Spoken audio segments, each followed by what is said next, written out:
दोस्तों, भारत की बेटियां हर क्षेत्र में अपना मुकाम बना रही हैं। वह घर चलाने से लेकर देश चलाने तक, पहाड़ों पर चढ़ने से लेकर हवा में फाइटर प्लेन उड़ाने तक में अपनी भागीदारी दे रही हैं। ये तो बात रही आज की मॉडर्न महिलाओं की, लेकिन अब की महिलाओं को आगे बढ़ने व देश और समाज के लिए कुछ करने की प्रेरणा देने में इतिहास की कुछ महिलाओं का अहम रोल रहा। आज बच्चा बच्चा कल्पना चावला का नाम जानता है। वो अंतरिक्ष पर उड़ान भरने वाली पहली भारतीय मूल की महिला थी। 1 फरवरी 2003 को कोलंबिया स्पेस शटल के दुर्घटनाग्रस्त होने के साथ ही यान में सवार सभी अंतरिक्ष यात्रियों की मौत हो गई थी। इनमें से एक कल्पना चावला भी थी। बेशक कल्पना की उड़ान रुक गई हो, लेकिन वो दुनिया के लिए एक मिसाल बन गई। लेकिन जहन में कहीं ना कहीं एक सवाल जरूर आता है कि आखिर कल्पना चावला की मौत सिर्फ एक हादसा थी या किसी की सोची समझी साजिश। ये जानने के लिए आपको वीडियो बिना स्किप किए पूरा देखना होगा। साथ ही वीडियो को लाइक और चैनल को सब्सक्राइब जरूर कर लें। दोस्तों, हर किसी को एक न एक दिन इस दुनिया को अलविदा कहना है, मगर कुछ लोग सिर्फ यादगार जीवन जीने के लिए आते हैं। मौत महज उनके शरीर को खत्म करती है,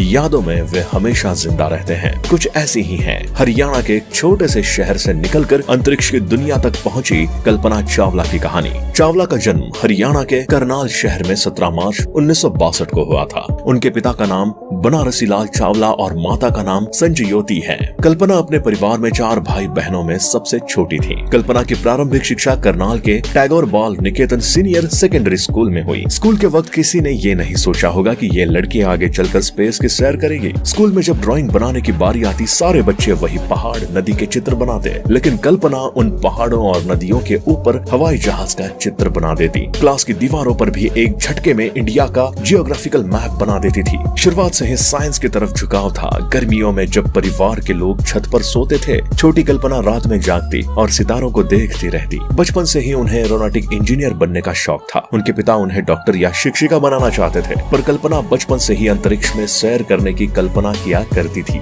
अपने सपने को साकार करने के लिए कल्पना चावला ने पंजाब इंजीनियरिंग कॉलेज चंडीगढ़ में एरोनॉटिकल इंजीनियरिंग पढ़ने के लिए बीई में दाखिला लिया और सन 1982 में एरोनॉटिकल इंजीनियरिंग की डिग्री भी हासिल कर ली। इसके पश्चात कल्पना अमेरिका चली गई और सन 1982 में टेक्सास विश्वविद्यालय में एरोस्पेस इंजीनियरिंग में पोस्ट ग्रेजुएट करने के लिए दाखिला लिया। उन्होंने इस कोर्स को सन 1984 में सफलतापूर्वक पूरा किया। उनकी अंतरिक्ष यात्री बनने की इच्छा इतनी प्रबल थी कि उन्होंने सन 1986 में एरोस्पेस इंजीनियरिंग में दूसरा पोस्ट ग्रेजुएट भी किया और उसके बाद कोलोराडो विश्वविद्यालय से सन 1988 में एरोस्पेस इंजीनियरिंग विषय में पीएचडी भी पूरी की। सन 1988 में उन्होंने नासा के अमेस रिसर्च सेंटर में ओवरसेट मेथड्स इंक में बतौर उपाध्यक्ष कार्य करना प्रारंभ किया। वहां उन्होंने VSTOL में CFD पर रिसर्च की। कल्पना चावला को हवाई जहाजों, ग्लाइडरों व व्यावसायिक विमान चालन के लाइसेंसों के लिए प्रमाणित उड़ान प्रशिक्षक का दर्जा हासिल था। उन्हें एकल व बहु इंजन वायुयानों के लिए व्यावसायिक विमान चालक के लाइसेंस भी प्राप्त थे।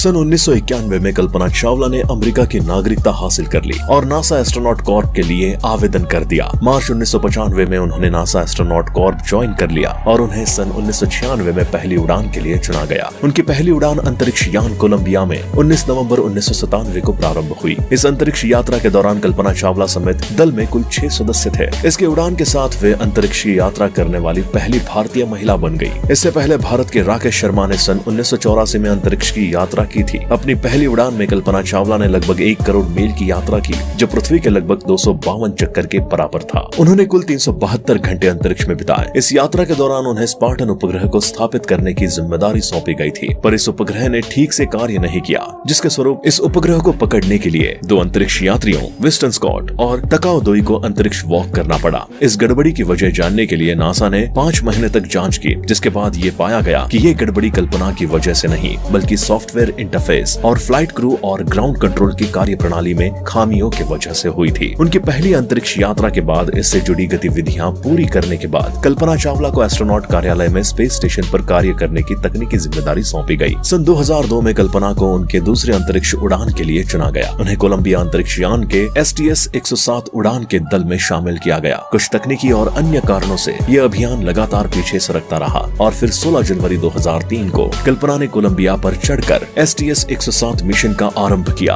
उड़ान दल की जिम्मेदारियों में शामिल थे लघु गुरुत्व प्रयोग, जिसके लिए दल ने 80 प्रयोग किए और जिनके जरिए पृथ्वी व अंतरिक्ष विज्ञान, उन्नत तकनीक विकास व अंतरिक्ष यात्री स्वास्थ्य व सुरक्षा का भी अध्ययन किया गया। कोलंबिया अंतरिक्ष यान के इस अभियान में कल्पना के अन्य 6 यात्री थे। 1 फरवरी 2003 की सुबह जब स्पेस शटल धरती पर लौट रहा था और कैनेडी स्पेस सेंटर पर लैंड करने वाला था, तब लॉन्च के समय एक ब्रीफकेस के आकार का इंसुलेशन का टुकड़ा टूट गया और इसने शटल के उस विंग्स को क्षतिग्रस्त कर दिया जो कि इसकी री एंट्री के समय हिट से रक्षा कर रही थी। जैसे ही शटल वातावरण में पहुंचा, विंग के अंदर की गर्म हवा ने इसको तोड़ दिया। अस्थायी क्राफ्ट हिला और लुढ़का और 1 मिनट के भीतर ही शिप के सभी क्रू सदस्य इसकी चपेट में आ गए। जमीन पर गिरने से पहले टेक्सास और लुसियाना पर इसका शटल टूटा। मलबे की खोज में हफ्तों लग गए क्योंकि ये अकेले पूर्वी टेक्सास में लगभग 2000 वर्ग मील के क्षेत्र में बिखरा हुआ था। आखिरकार नासा ने शटल के 84,000 टुकड़े बरामद किए, जो वजन के हिसाब से कोलंबिया का सिर्फ 40% ही थे।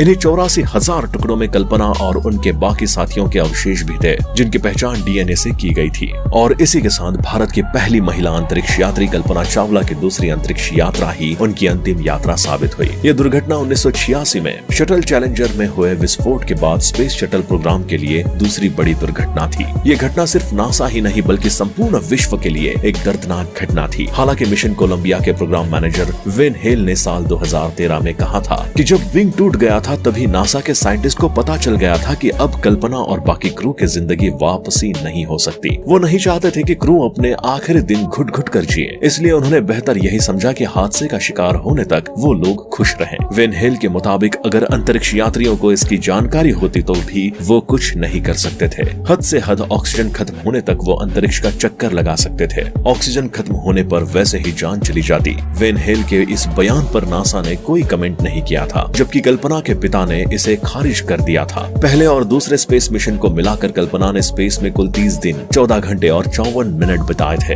वो अक्सर कहती थी, मैं अंतरिक्ष के लिए ही बनी हूँ, हर पल अंतरिक्ष के लिए ही बिताया है और इसी के लिए ही मरूंगी। वैसे दोस्तों, आपको क्या लगता है, अगर इसकी जानकारी अंतरिक्ष यात्रियों को मिल जाती तो क्या उनकी जान बच सकती थी? आप हमें अपनी राय कमेंट बॉक्स में दे सकते हैं। इसी के साथ आज की वीडियो में बस इतना ही। अगर आपको वीडियो पसंद आई हो तो इसे लाइक और अपने दोस्तों के साथ शेयर करें। साथ ही ऐसे वीडियोस को देखने के लिए चैनल को सब्सक्राइब करके बेल आइकन को दबाना ना भूलें। फिर मिलेंगे किसी नई वीडियो के साथ।